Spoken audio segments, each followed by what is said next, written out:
It's 1962 on the set of a little horror film called Whatever Happened to Baby Jane. Two of Hollywood's biggest legends, Bette Davis and Joan Crawford, are in the middle of an all-out war. The rumor is one of them is secretly wearing a lead weightlifter's belt under her costume to injure her co-star's back during a scene where she has to be dragged.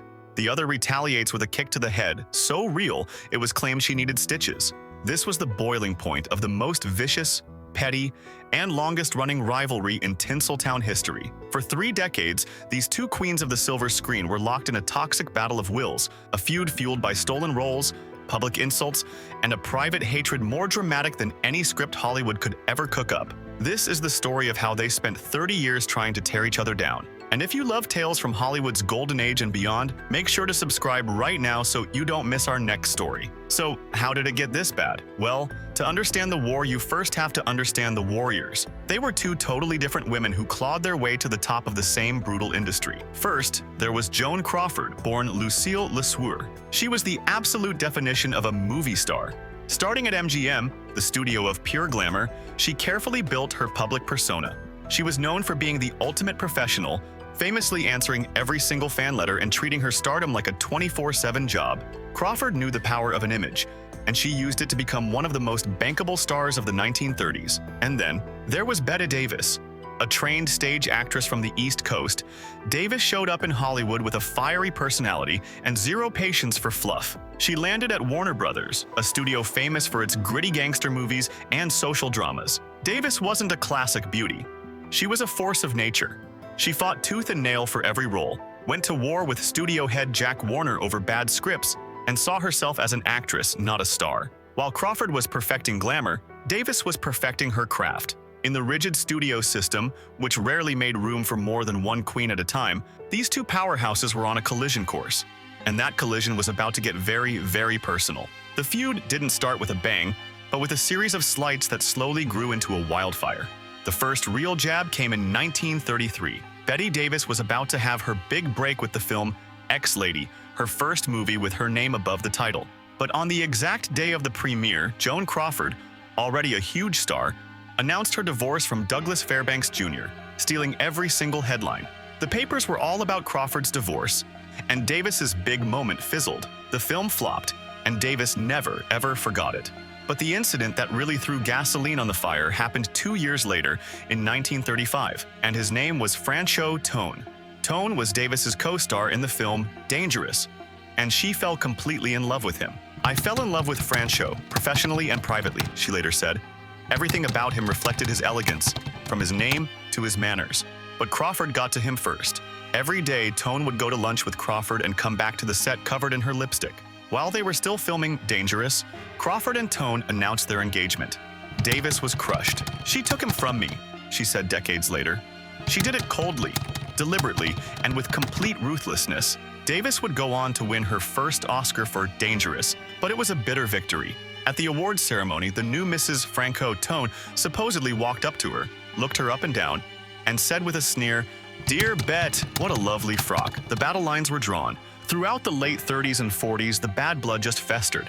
In 1943, Crawford left MGM and signed with Warner Brothers, Bette Davis's turf. She took the dressing room right next to Davis's and reportedly sent a flood of flowers and gifts. They were all sent back. Their public insults became legendary. Davis famously shot back, "Why am I so good at playing bitches? I think it's because I'm not a bitch." Maybe that's why Joan Crawford always plays ladies. She also took a shot at Crawford's love life, claiming she had slept with every male star at MGM except Lassie. For her part, Crawford would snatch up roles that Davis had rejected, most famously the lead in 1945's Mildred Pierce. Davis passed on the film, and Crawford grabbed the chance, delivering a performance that won her the one and only Oscar of her entire career, a fact that must have driven the highly decorated Davis insane. This wasn't just personal anymore. It was a professional war. By the early 1960s, both of their careers were on life support. Hollywood, obsessed with youth, had dismissed them as box office poison. It was actually Joan Crawford who found the perfect, twisted comeback vehicle, a gothic horror novel called Whatever Happened to Baby Jane. It was about two aging actress sisters trapped in a decaying mansion and an even more decayed relationship. Crawford knew there was only one person who could match her on screen, Bette Davis. Davis was interested but deeply suspicious.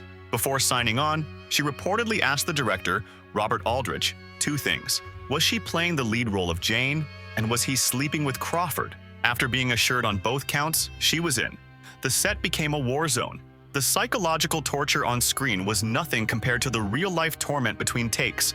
Knowing Davis had to drag her across the floor in one scene, Crawford, according to legend, made herself as heavy as possible by filling her pockets with rocks or wearing a weighted belt, intentionally straining Davis's back. In another scene where Jane kicks her sister, Davis allegedly made real contact, with some reports claiming Crawford needed stitches. To add a final, petty touch, Davis had a Coca-Cola machine installed in her dressing room just to annoy Crawford, whose late husband had been the CEO of Pepsi. Despite, or maybe because of, all the hatred, the film was a monster hit. It revived both their careers and earned Bette Davis her 10th Academy Award nomination. Joan Crawford was snubbed, and she was not going to let that go. The 1963 Academy Awards became the stage for Crawford's final, perfect act of revenge. Livid that she hadn't been nominated, she reportedly launched a secret anti-Davis campaign. She contacted the other Best Actress nominees, who couldn't make the ceremony, and generously offered to accept the award on their behalf if they won. On Oscar night, Bette Davis was waiting in the wings, ready to walk on stage for what she hoped would be a record-breaking third Oscar, but they didn't call her name. The winner was Anne Bancroft for The Miracle Worker.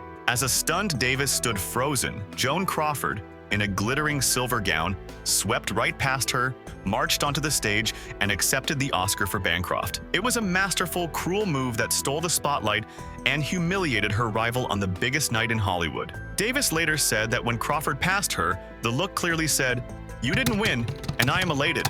They tried to work together one last time on the 1964 film Hush, Hush, Sweet Charlotte, another thriller designed to cash in on their infamous feud. But the hatred was just too much. Crawford claimed Davis was harassing her and eventually faked an illness to get out of the film, checking into a hospital. She was replaced by Olivia de Havilland, and the two rivals never shared the screen again. The war between them really only ended with death. When Joan Crawford died in 1977, the press called Bette Davis for a comment. Her response was the final, devastating shot in their 30-year feud. It has since become one of the most brutal quotes in Hollywood history. Davis allegedly said, "You should never say bad things about the dead, only good." Joan Crawford is dead good. Their rivalry was legendary. A perfect storm of professional jealousy, personal betrayal, and a studio system that loved to pit powerful women against each other. They were two of the greatest talents of their generation, but it was their hatred for each other that created a drama more lasting than any of their movies. In the end, they weren't just fighting for roles or Oscars, but for the title of Hollywood's one true queen. So after all that, whose side are you on? Are you Team Bette, the fiery, uncompromising actress, or Team Joan, the glamorous, strategic movie star? Let us know down in the comments.